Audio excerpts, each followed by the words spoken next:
You filming? Yeah. Hey, Green Eagle here. I'm drinking this vintage seltzer. It's really, I'm not trying to make a commercial, but it's really good. What's the Really, date? really good. I'm very picky with my seltzer water, and I like this one a lot. Yeah. Very much so. So, what do you want to know, little Padawan? Well, Well, first of all, I've been absent for a long time. So, hello there, if anybody's watching. I don't think anybody's watching, but whatever.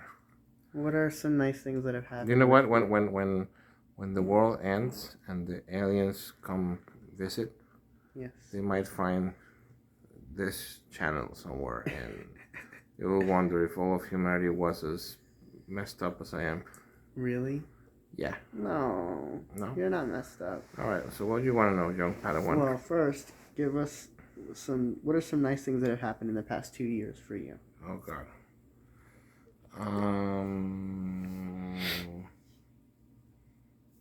Gee, I don't know. Just being alive, really. Really? Yeah, I mean, well, Think about it. It's 2023. And You know April. what? You know what? I gotta tell you something. 2020, I know it was an awful year for a lot of people. For me, it was a great year. Really? How so? Yeah, because I got healthy, and now I kind of got unhealthy again, which is terrible. I gotta work back on that. So, but we all of a sudden during the pandemic, it's like we had time to spend time with each other, and now we're back to the grind of everyday life, and it's like everybody's so goddamn busy. Like you were just saying today, like I barely saw you today because I was working on day, and it's a Sunday, Easter Sunday, when you're supposed to spend time with your family, and you're working all day. Yeah. That's, you know what? Humans were not designed to work from 9 to 5 in an office cubicle. That's not what the plan was. Are you just not realizing that? It's terrible because you get to the point where you live to work and you work to live, and you live to work and you work to live. It's capitalism. And it's like a circle. It's like a rat race. It's like you're going, like those little wheels that mice go. You do go round and round and round and round and round. Yeah. And it never ends until you die one day and then you fall off. So it's pretty sad. So what are some advantages that 2020 gave you? 2020? Yeah. I just taught me to appreciate more what we have, and because you have two options in life. You can keep focusing on the things you don't have, and then you're gonna be miserable. Or you could appreciate what you do have.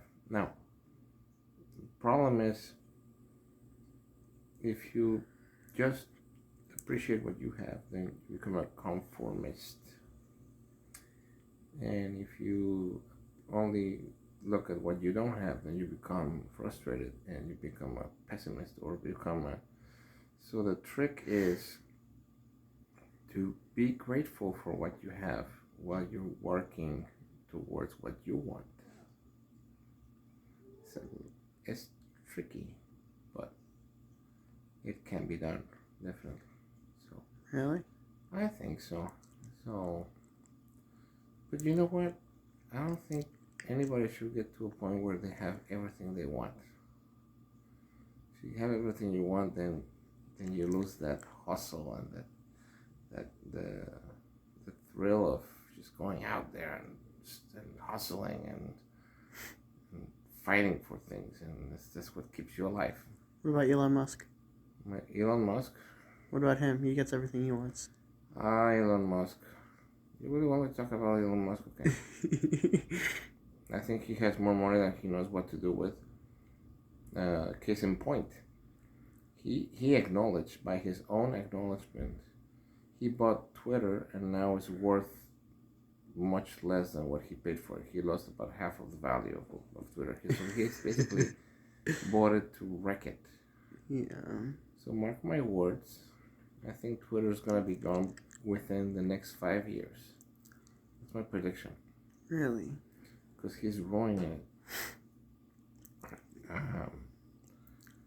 I think some of his pursuits are well intended. For example, um, the creation of an electric car, which I don't think there's a little bit of a problem. Um, while the concept of an electric car is very noble, if you will, it's not exactly where it should be at right now. First of all, it's being proven that to manufacture an electric car produces way more pollution than to manufacture a gas one car.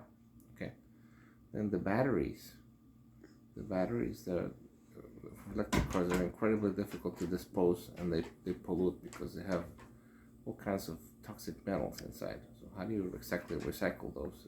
That hasn't been really established. So, and then there's the question about power over distance. Supposedly he came up with a line of electric Freightliners, 18 wheelers or whatnot. I don't think I'll believe that when I see it. You mean to tell me that you can drag cargo in like an 18 wheeler on an electric motor across country? I don't know. I have to see it.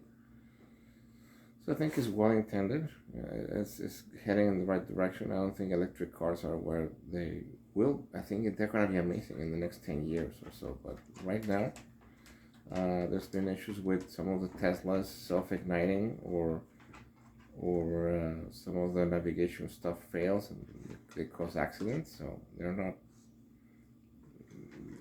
they're a good step, but I think electric cars and self-driving cars are going to be pretty amazing. Not now, but maybe in 5-10 years. I might not even be able to see it. I don't know. So Twitter's going to be gone. Electric cars are going to be great. And what else is going to change in 5 years? Also, the other thing he's done with SpaceX. Oh yeah, that. I think it's a good thing that because like NASA. Here's a problem I have with NASA. Okay, it's a government agency, but they basically would be contractors to take all the commercial satellites. Say, for example, Viacom or one of the TV channels. They needed to place a satellite up on the sky in the space. Then it would be done through NASA, which is a government program. So that means you're paying tax dollars for big companies to have their satellites up there. Now, with SpaceX, now these services are contracted privately, so there's no taxpayer money involved. I don't know if there was any taxpayer money involved the other way, but still it's a state agency, so it doesn't sit well with me. It doesn't sit well with me to begin with that people spend so much in space exploration and they're trying to discover water in Mars instead of spending money trying to preserve the water we have here. Exactly. They're looking for life in other planets instead of preserving the life that we have on this planet. Plastic. They're trying to terraform other planets instead of preserving the one we have. It's really stupid, if you don't mind me saying so. Yeah. You really think that you're going to terraform Mars and make it as cozy as what we have here? Are you out of your freaking mind? Oh my God. It's not possible. Really? I mean, I don't know, I shouldn't say it's not possible, but it's not humanly possible. Okay? So when do you think that's going to happen? I don't know. I don't think I want to see it. I don't think you're going to see it. But here's the interesting thing.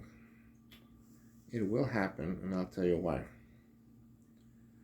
Because the planet's days are numbered. In a matter of, I don't know, maybe 1 billion years or so, the Earth is going to be destroyed. It's a fact. We're not going to see it. I'm not going to see it. You're not going to see it. And maybe they won't even wouldn't be a human race then. I think the population growth is going to start to slowly. Really? I really think so. No. You know why? Why? Because eventually we're going to run out of space and we're going to run out of food. Yeah, but do you really think that's going to happen anytime soon? They say that everyone on Earth can fit in Texas. Where's the noise? It's just the water fountain. Okay. Everyone the world can fit in Texas? You mean like standing next to each other? Yeah. Something like that. I don't know. The problem with population is that yes, there is space, but not every place on Earth is habitable. Because you need to have certain things. You need to have water. That is drinking water. That's the big one. You need to have the substrate has to be suitable to build and to grow crops. So, for example, Sahara Desert might not be a good place to build a city. Says who? There's no water. We can make water. Yeah, I was listening to Neil deGrasse Tyson saying that it is possible to take water from the ocean and remove the salt, but it's incredibly expensive. But Well, it'll get to the point where it might be the only option available. really? And what would doing that? What would that do for people? What? What would that do for people? What is he? They're going crazy. So what would that do for people? I don't know. Like what's the benefits of of water and removing the salt from it? You can drink it. So that would like solve world hunger, or I don't know. It would solve. It would solve. It would solve the water shortages. However, you know what? what? Somebody was talking about turning the Sahara Desert into like making it green again. That would actually damage other parts of the planet, because what a lot of people don't realize is that the winds that originate in the Sahara Desert, they blow all these nutrients and all these dust clouds that have nutrients and minerals that end up traveling across the ocean, and they reach the Amazon basin. Really? And they access fertilizer, yes.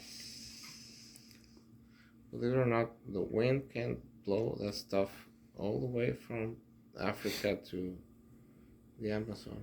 It's crazy. That is crazy. So what would you do if you were as rich as those people who are trying to do that? You know what I would do? Yeah. Like, what would you invest towards, or what would you be more focused on? The best thing you can invest on is education. Proper education, right? Because an educated society is a capable society.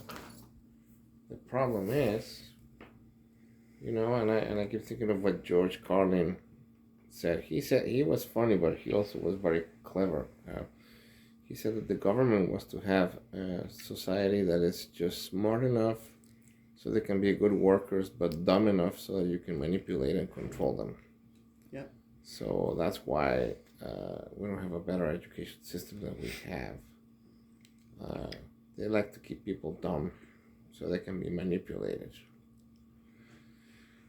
But I think I believe our children are the future. Yeah. Seriously. Really? Yeah, of course. You're my future. Ugh. You will continue the legacy. Any last thoughts? Last thoughts? What, am I gonna die or something? No, I mean, like, any last thoughts on this topic? I don't know. Who knows, Damien? Really, who knows? Does anybody know? Nobody's gonna know. Nobody's gonna know. Who's gonna know? You wanna know? Anyway, ponderings. So last question. What's your thought on, you don't have to go too in detail on this, but what's your thought on the whole Trump thing, if he's getting convicted or something? Oh yeah. Okay. So I have to play devil's advocate here a little bit. You know that I'm. Alright. So I don't know. Whenever I say things like this, it invariably makes people angry on one side or the other. So traditionally, I've been more of a Democrat. I have to say, however, I'm not very happy with the current administration, which is Biden's administration.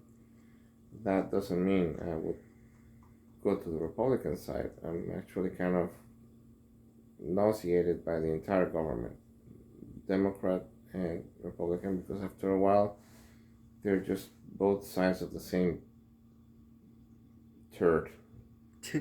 Really. But here's the problem I have right now. I'm not saying Trump is not guilty of all those things. Who knows? He probably is, but in this country, you're innocent until proven guilty, right? So we don't know until it's proven, right? Mm-hmm. Right now it's just speculation. But in Trump's defense, and I would never thought I would say this, why are they pulling all this stuff now, right before the campaign starts? Why now? Why didn't they do it 6 months ago? Why didn't they do it a year ago, 2 years ago? I mean, the Stormy Daniels thing has been out for how many years? 15, 16. Yeah, I mean, couldn't they have done it like 2 years ago, this trial thing? But they're doing it just in time to screw up the re-election campaign. So if that's not politically motivated, I don't know what is. Now, I'm not saying he doesn't need to be prosecuted, but why now? The timing. Yeah. Timing is just a little suspicious, I think. Yeah. Now, do I think he deserves to go to jail?